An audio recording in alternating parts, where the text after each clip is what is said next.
Just doing a little reading here to get caught up. We're going to talk about a number of things this hour. Dana Durnford is standing by. Yoshi is on the road. We're going to try and bring you up to date on the radiation issue and how it's sinking ever deeper into our entire infrastructure here.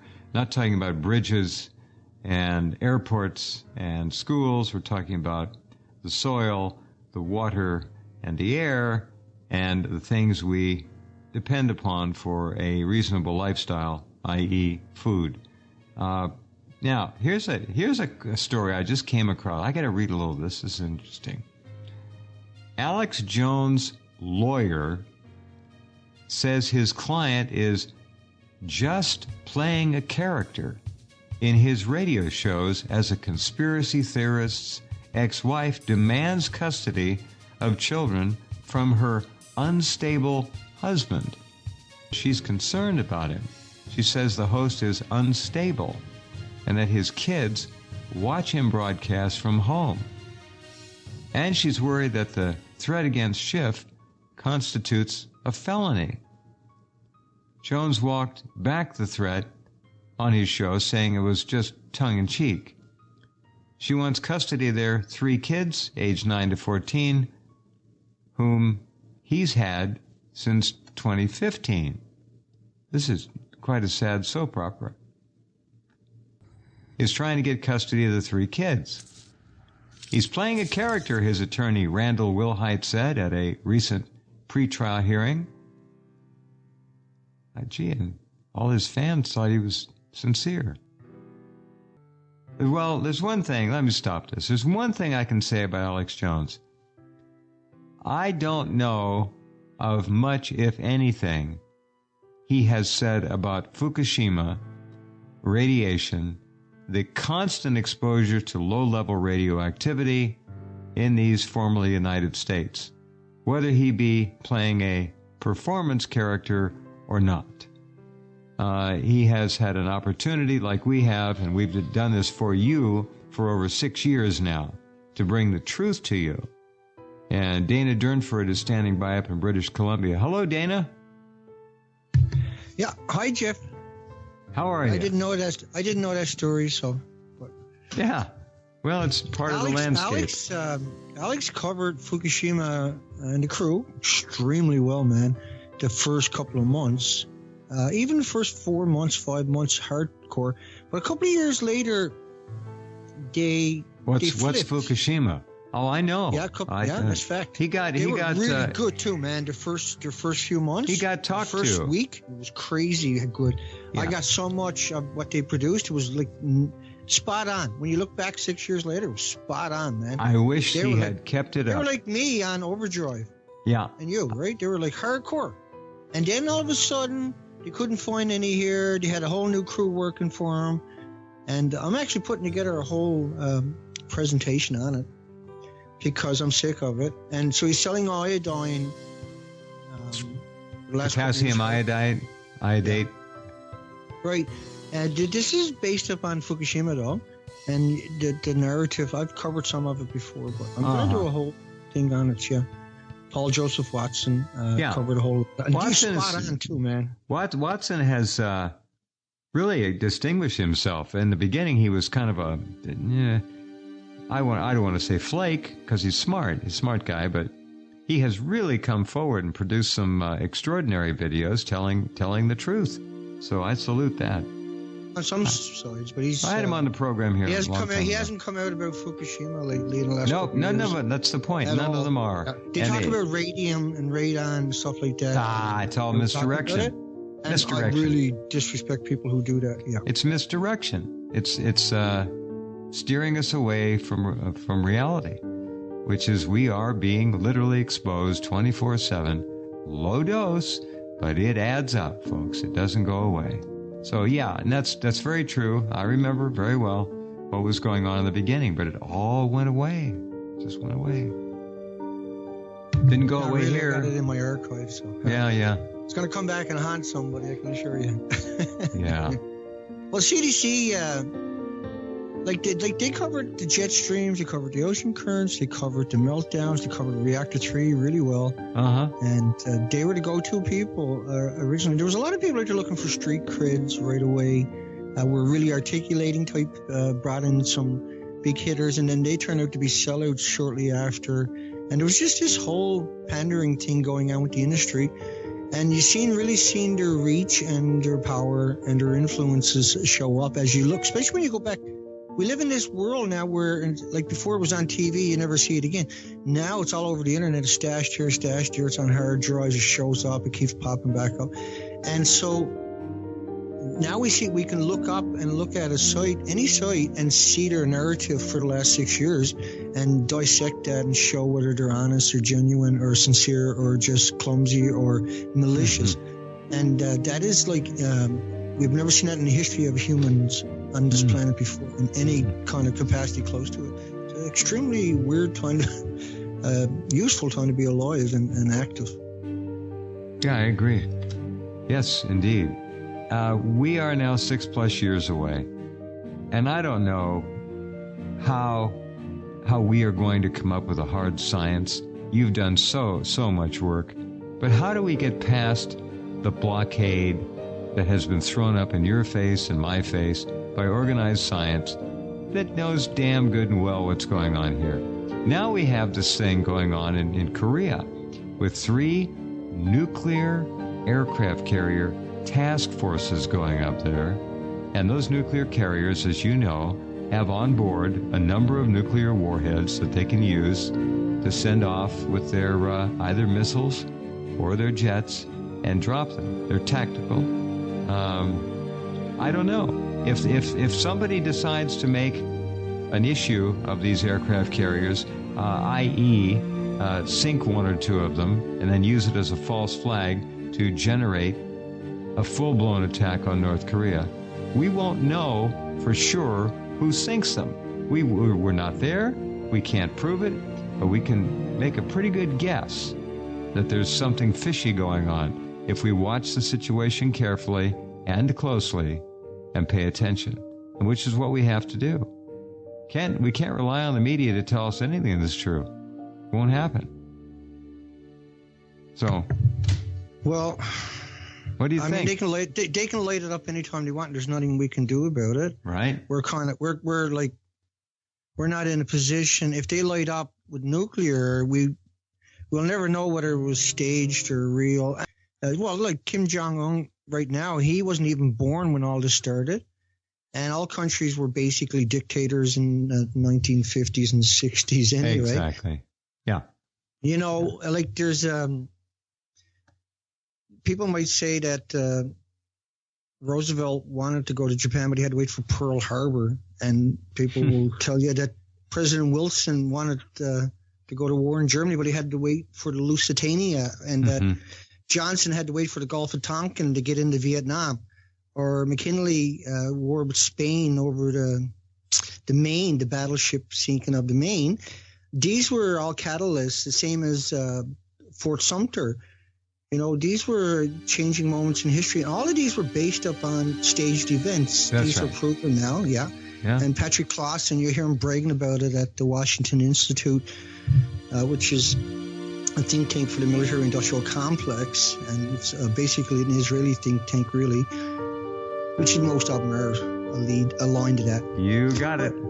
Yeah, no, that's the biggest influence because of the Christian theology Bible. You know, Australian quake rescuers were hit by radiation about 50 kilometers away from Fukushima Daiichi. Just to rescue workers, they had to leave because there was so much radiation. Yeah. But nuclear physicists right away in May of 2011 had come out talking about how MOX fuel will drop on the U.S. unless the wind does something strange. You know, they keep talking about the spent fuel pools that are up in the air that are going to blow up if the building falls over or whatever. Yeah, they're gone. They don't exist. I've been scooping it all week. And they're still talking about, fuel pools, which anybody will understand it. There's roughly a couple of decades of reactor cores, and they change the reactor cores every 12 months. Say 2/3 or 4/5 of the reactor core will be pulled out, put into storage pools where it'll remain for decades. And these were at the top of the building for anybody who's not familiar. And this is multiple reactors in one building going off. And so this is an incredible catastrophic. Just this one little site, 30 million one-ton bags already picked up from it. That's just so they can fake safety and move people into an area. See, maybe they don't want to support them, but they got no right to move people back in. Why is the onus? Why would they even consider it? Because they don't care. Their whole approach is to ignore and completely distance themselves from reality. And it's just the same puke machines all the time with this rhetoric. And you can trace them all back to they're all nuclear. They're all crazy. Totally out. It seems like every pro-nuclear is totally just crazy, where you can't reason or you can't have a conversation with them. Whatever. Yeah. The bananas, potato chips, and walking and commentations. And it's really, I mean, my goodness, there must be a law out there to utilize something like that, you would hope. But apparently not. I got 6 gag orders. I'm going to be in a courtroom tomorrow, try to get some of these conditions lifted. You're under, I thought it was 3. It's 6? Well, it's 6. Well, there's 3 people and 3 organizations that I can't talk about. I got a gag order on. So I can't bring up any of those corporations or the 3 individuals. And so, so 6. And then you have all these other conditions on me. Can't pick dandelion unless I got the boat with me. Can't carry a knife around unless I got the boat, basically. And so that's, you can't go get dandelion unless you got your boat with you. But I can I can have a drill. I said I can have a drill with me and a hammer. He said, yeah. So I can't have a knife. Okay, unless I got the boat, right? Some research. To fill the boat up yesterday, and we can put new lights on it, and blah blah blah. What are you planning for this spring and summer? Well, this is the last one, man. All the whales are emaciated. The birds are all dead or gone, emaciated, and starving to death. All the salmon are missing, and they starved to death too. They were emaciated. No, they migrated. I'm sorry, they migrated inland. Yeah, this gallows laugh. Yeah, and so I need to go out and live stream. See, every year technology doubles and triples, right? And so now finally the technology is here that even someone like me can stream extremely high quality live feed. Yeah. And I just ordered a new camera, a proper. Are we going to have the ability to carry your live feed? Can we? Yeah, it's going to be something. It's really going to be something. Oh, good. I mean, we're talking real quality living. We're talking real quality live streaming. So the low tides will do. I think we're going to have people can pick where they want me to go and live stream too, right?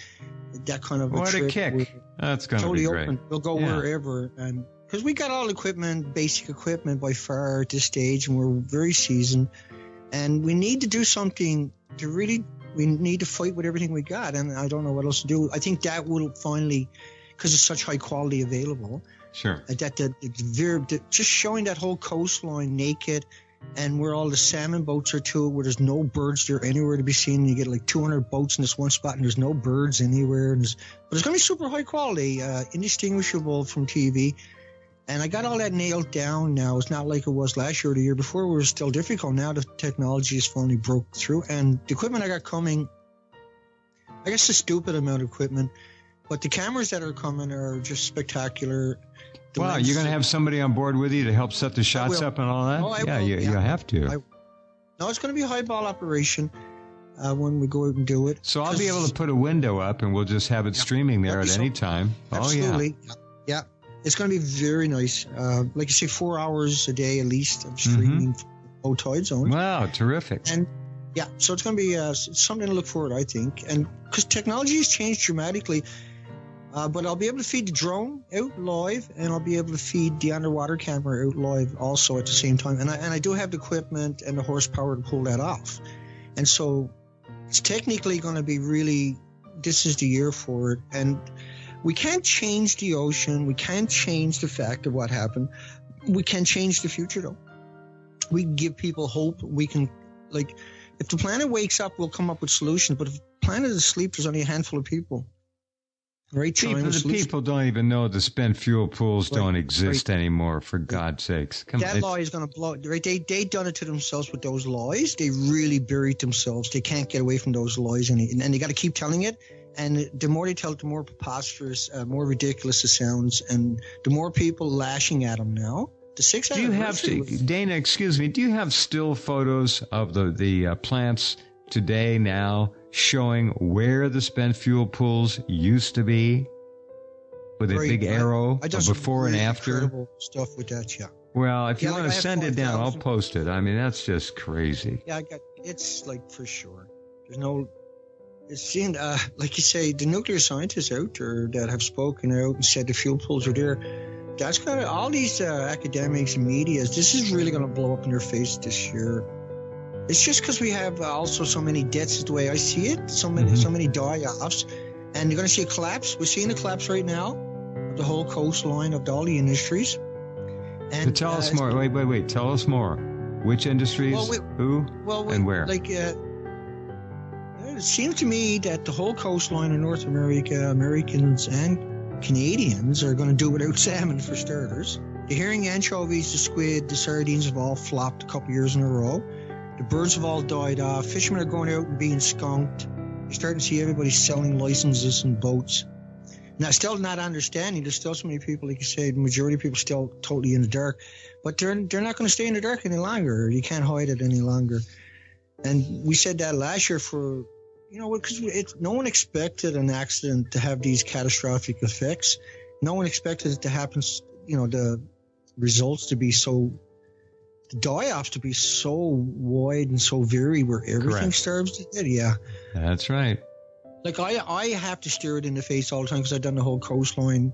I have all the documentation of the coastline. I do it 5 days a week, hardcore. And to me, see, I can't get away from it, right? I'm like the guy who, I don't know how you would put it. I went to the dark side and seen the dark side. Nobody's ever in my area has ever seen it before. And you come back and you tell them what it's like, and they're like, they can't wrap their mind around it. But slowly it starts to sink in and permeate. And you don't see you don't see anything new showing up. You just see the same apologists over and over and over for 6 years. Right. They're screeching, no, don't look. There's nothing to be looking at. Don't look, don't worry, be happy. Nothing to worry about. Academics are speaking up. The Olympics are coming. Don't worry.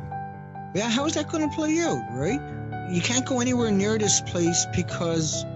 See, the big lie is where people talk about millisieverts and everybody falls for it, and microsieverts. That's not how you measure Fukushima radiation. We're talking about atomic decays. And so a microsievert is 150 counts per minute, say. But 150 counts per minute is vicious. This is vicious numbers. And we're seeing these numbers minimum right across North America. And we've seen the numbers coming in at a couple of 100 million becquerels in the liters of rainwater. And I mean, my goodness, even nuclear testing wouldn't have brought those types of numbers that we know about anyway. Right.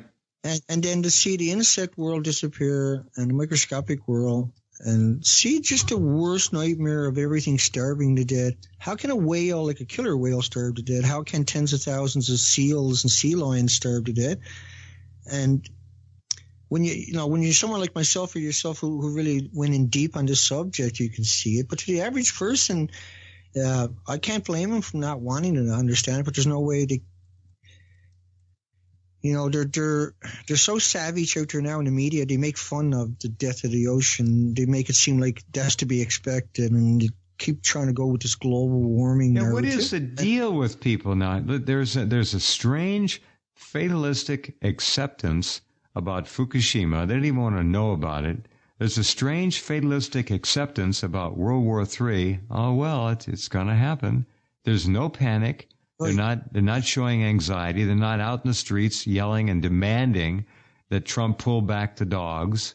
They don't get it. I don't understand this. It must be some kind of mass mind control, Dana, that's being disseminated through the cell phone tower system, which covers every square inch of this country virtually, and can certainly dominate and put into the minds of over 300 million Americans any idea or thought process or mood or attitude that they want to. And they're doing that. Right. And so it's usually AP and writers come out with the story, and then you'll see the exact same picture and the same headline and the same author show up. In Canada, 1600 medias will immediately parrot it and regurgitate that exactly same story. So everybody gets the same picture, everybody gets the same narrative, and that's good enough. For most people, they don't want to read it. They just want to read the headline. And the headline is always, pro this, pro that, and meant to excite people into one direction. And then there's the people that are really hooked onto Fox and CNN and these just despicable commentating. These are commentators, but they're war machines. And so that narrative shows up everywhere, and you can't have a conversation. And so I gave up on it a long time ago. Like I say, like you, I haven't watched TV now in 20 years or something. I haven't had one. Yeah. And so I don't, sometimes I was talking earlier tonight where I should Dana, hold on right there. Well, that's a good place to pause. I have to do a break here. We'll come right back. Yeah, I haven't watched TV in 28 years. I haven't spent time with it. No. And I survived somehow. Okay, let's get right back to Dana Durnford, this third hour on a Monday night, which is always the case here. The MSNBC staff told a host back in August of 2011 to stop talking about Fukushima, about people evacuating because of Fukushima. These were, there was a study of 360 atoms in North America, radioactive sulfur, the sulfur peroxide hydrogen buckyballs. People probably heard me talking about many times. From spraying salt water inhaled by Californians after Fukushima. That was how many was it? How many again? 360 radioactive sulfur atoms. And so you only need one to get a cancer down the road. And that was per person, per capita? Per person per day, yeah, roughly. And there was roughly, I can't remember what the number was off the top of my head now, 1,600 or 1,500 sulfur peroxide hydrogen buckyballs from Fukushima per cubic meter of air at the same time. This was two different studies. That's ungodly. That's horrible. Yeah, for the males, it concentrates in the testicles. And so that's why you see the sperm count go right down. CDC had launched Zombie Apocalypse right back at that same time, May the 20th, 2011. And that was Vancouver Sun was talking about it. U.S. officials turned to zombie apocalypse to promote emergency preparedness was based upon Fukushima.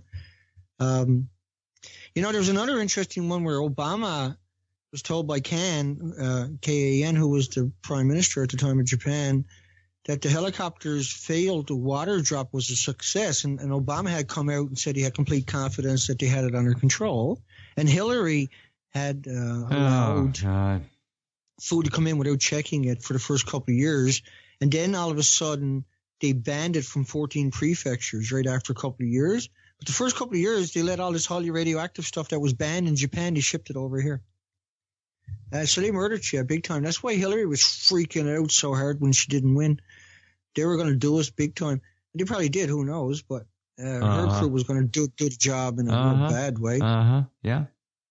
But you had New York Magazine came out in July, talking about how the backup generators were working to cool the nuclear reactors. These were incredible deceptions that killed a lot of people. Like iodine-131, which only had an 8-day half-life, was found in the sewage in Philadelphia, and to the point where it was contaminating all the sewage, right?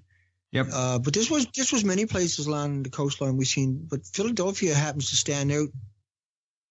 And so it meant in July, late July, that even then there was a chain reaction going off in America. Everything comes straight across in 3 or 4 days. And so the apologists will come out and say it takes a couple of years for it to get here, but they're talking about the ocean. But the ocean gets here in 45 days at 5 miles per hour. It travels faster than that. The Croatia carries it across in 45 days, 24 hours a day, 5 miles an hour. 12 knots an hour, I think. Yeah, at some spots, yeah. For a long stretch, a couple of thousand miles. Mm-hmm. Right, and so there's just, all I'm trying to just show people is overwhelming evidence, and that how all these companies and corporations and go-to organizations, they sold us out and they murdered us in a slow kill.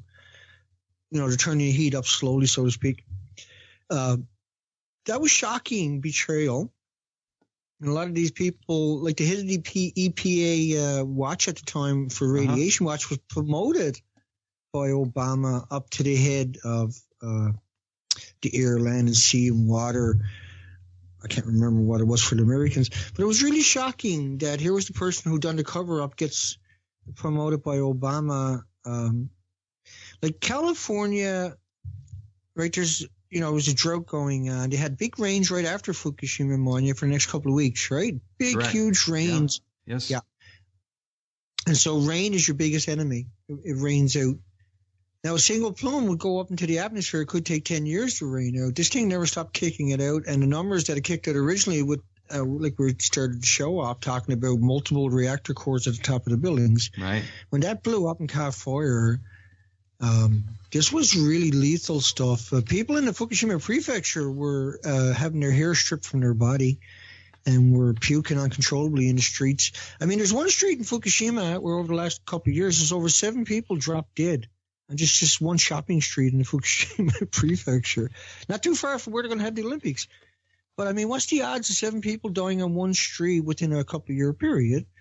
Not in a... the whole Olympics thing, you just put your finger on it. I don't understand how anyone who knows what's going on there can actually go as a tourist or an athlete. You just can't. I don't think it's going to happen. So they're going to have a war or something, I guess. Well, but this is what you want in North Korea. Well, why not go pick on somebody that can fight back? Why not go pick on Russia who can fight back? Why are you going to pick on this little country where you're going to light up Seoul, South Korea? And I mean, it's been said they can fire something like 11 million rounds a day or something from North Korea, and they got South Korea is right there. If the Americans strike them, or Russia or China strike anybody, then tens of millions of people are going to get evaporated in that area. Right. And it doesn't make any sense. Like, no matter who it is, if you keep someone locked up for 50 years, Kim Jong-il says he's going to cause chaos, but America does. America got millions dead, whatever Kim does, millions in refugee camps. Yeah, it's not. They could false flag him so fast, Dana. It's not even funny. Right, so he's good. You got to have a boogeyman, right? 10,000. Lots of them. 10,000. Bashar al-Assad, Rouhani in Iran, right. The eastern in free Ukraine and the eastern part of the country there. They got Vladimir Putin on the eastern European border with Russia. They got it all. They got it all. Russia was contaminated, that northern Russia. Yes, it was. Eastern Russia, I guess northeast. Biggest country in the world, by the way. By Fukushima. Landmass. China was. North Korea was contaminated heavily by Fukushima. Mm-hmm. South Korea and China, because they're all on the Sea of Japan, right? And Japan itself. Yep.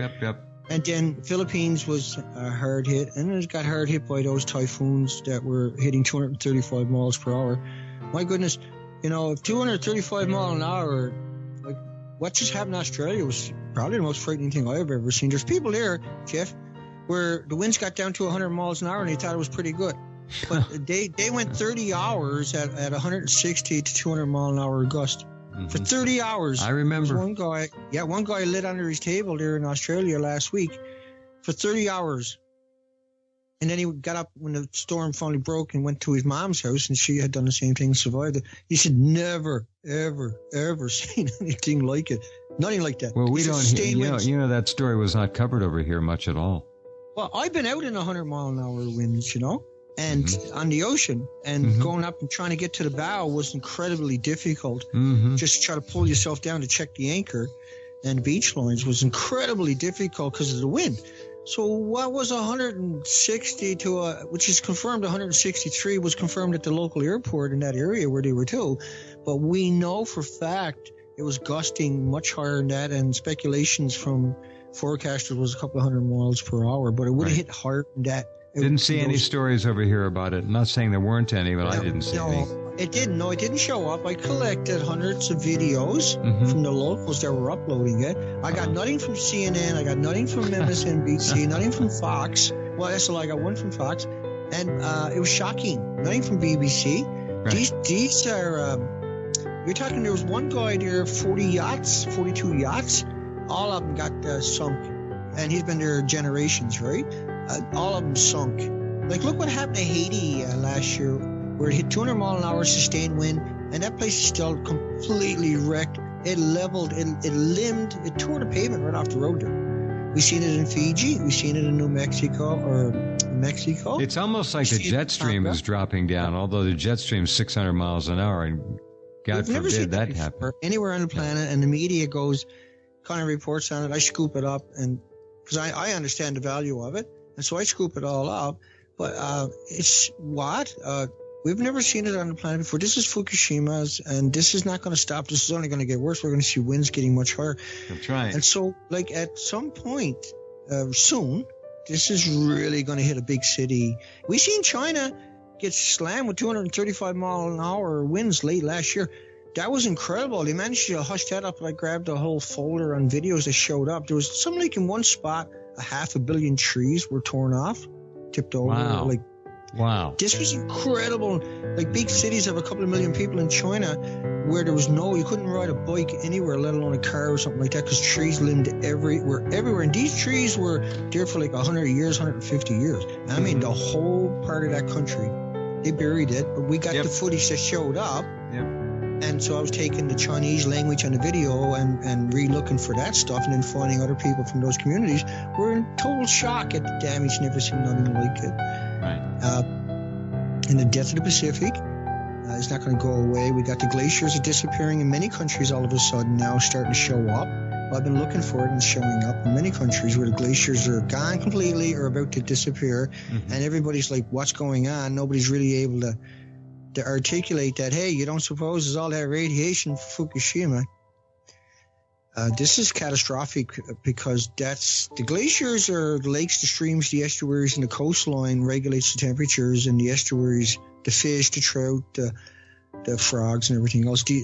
Once you take out that ecosystem, whoo, yeah. I mean, it's literally a nightmare of unimaginable proportions to see the planet go silent. I lived in that day after day where you wouldn't see a bird. You anchor all night long. There'd be no birds anywhere.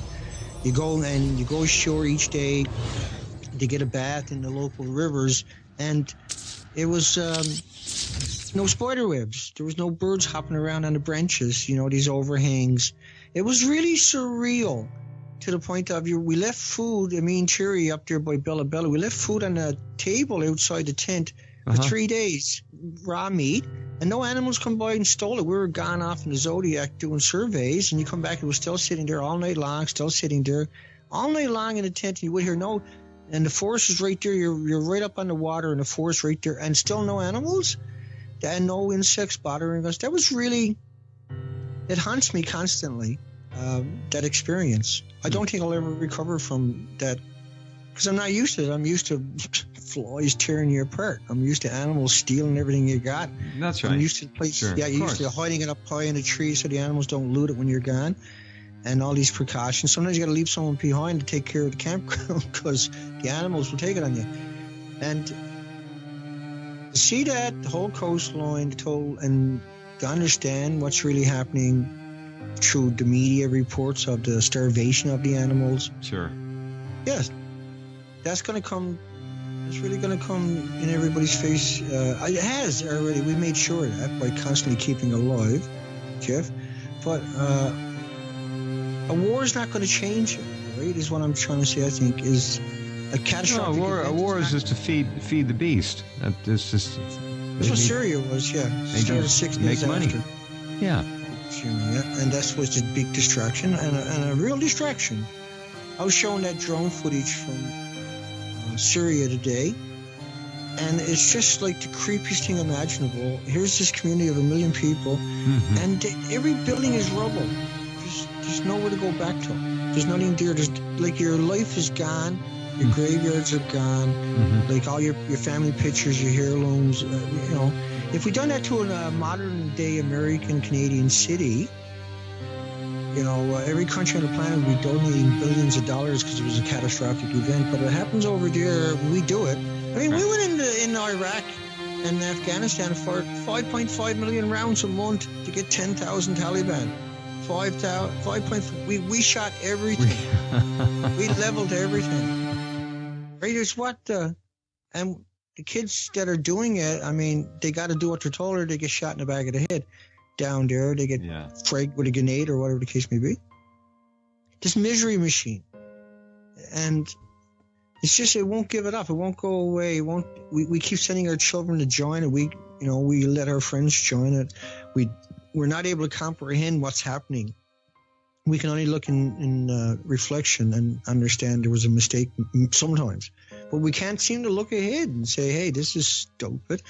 After all this time, even with the enormous amount we have available now at our fingertips, no other generation has ever been able to look at it.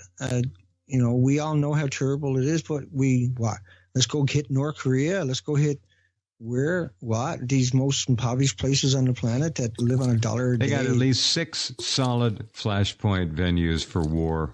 They could keep us just jerking around for years. They can't really feed up Palestine anymore. There's nothing left here. No, they're going to expunge. They're going to expunge all the people this year. Gaza will be vacated. They'll drive them out. Watch. That's the prophecy of the Bible, what you're looking at there, though. This is they're trying to fulfill the prophecy themselves. Is what they're trying to do. Yeah, this is totally staged. They're wicked people. What they're doing, and what the Japanese have done, and the nuclear industry in particular.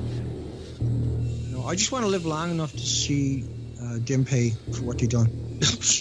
I hope so. I'm not seeing many people held accountable anymore, Dana. I wish I was wrong, but I don't see it. They own the game, so if they have to, they'll throw a couple of their own out, let them swing in the wind to keep the rest safe and keep everybody looking the other direction. I don't know. There's no accountability, not much. They can't hide the death of the Pacific. Oh yes, they can. Not much longer. It can't be done now. Not with you. Too many people. There's 3 million people, right? Depending upon that ocean. They've been doing I made sure there's pretty amazing job so far, but you're right. It's got to end. The ocean is dead. The biggest ocean in the world is dead. They found cesium-137 in every ocean on the planet now. Oh yeah. Yeah, no, the numbers are terrifying. Do you know anybody eating fish anymore? Yeah. I can't even remember the last time I ate fish. Horrible. And so, you can't even trust fish from Atlantic. Or, you just can't. No. And it's so wicked because we already ingested so much. And we got to be smart. We got to utilize everything that's available, and we might come up with solutions. They might already have solutions. Lobsters and such. People eat lobster. They eat shrimp. Way up the food chain, yeah.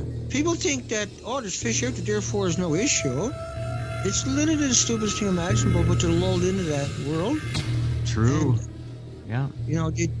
I can't blame them for rejecting it. I don't blame people really for attacking me.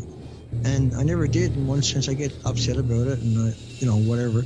But I get where people are coming from. But the professional ones, they're trolls. They know what they're doing. That's different.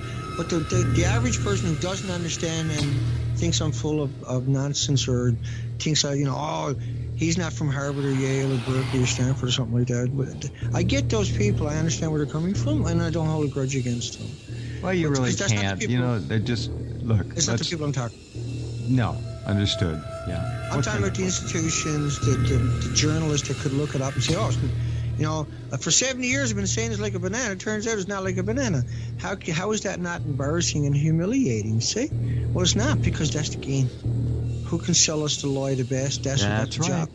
Yeah, and that's why they get $8-9 million a year. The big shots in the cable, which is just conjectures, it's commentary, it's not media. Go read the study yourself, folks.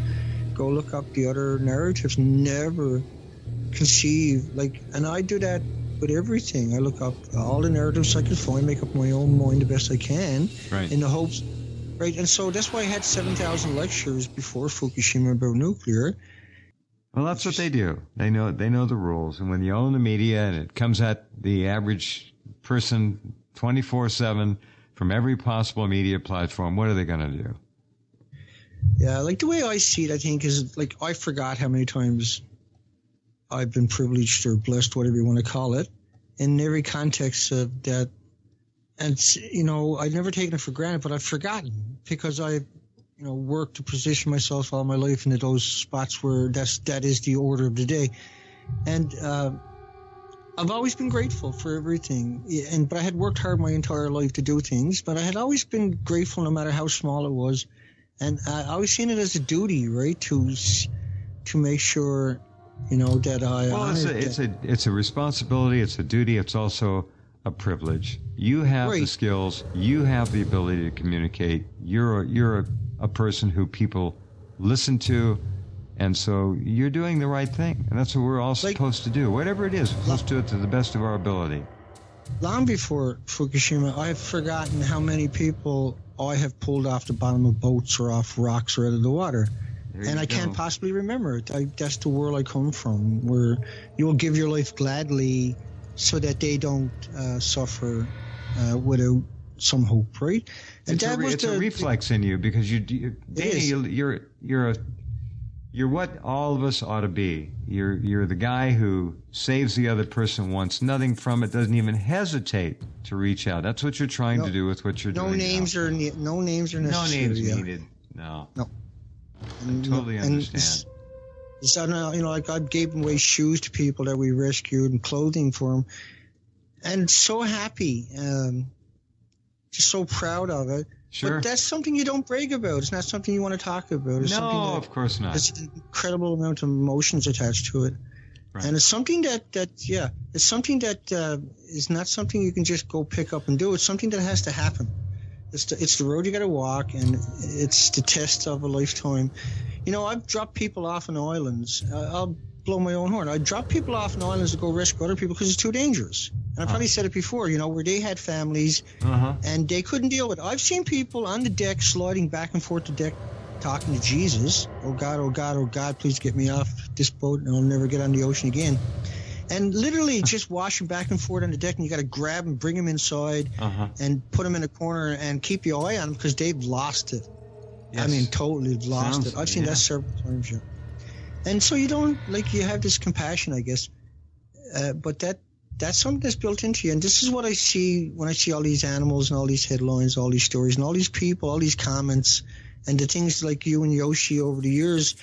And it's just all the people that have spoken out honestly and objectively about this and done the best they could. Not that they're always right. We can't do any more than that. We just can't do it. If we had control of the mainstream media for even 24 hours, what we could do. Oh.